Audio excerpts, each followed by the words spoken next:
Bes, may nag-comment, pa-flex naman daw ng lagayan namin ng spicy. So, ito siya guys.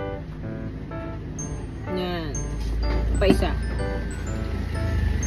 Kung familiar kayo sa mga Japanese food, tapos naglalagay ng mga spicy doon, ito yun guys. Kung makain kayo sa mga ramen house or something, ito yun.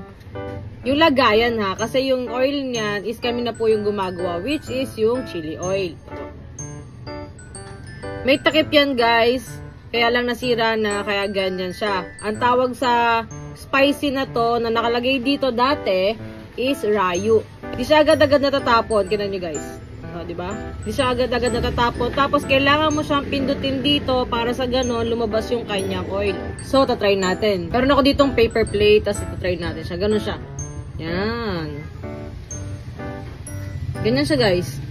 Kaya kung tatanungin nyo ko kung saan namin nabili to, guys, pinaglumaan lang po to ng rayu sauce namin o ng Japanese spicy sauce. Yun lang naman mga best. See you mga best!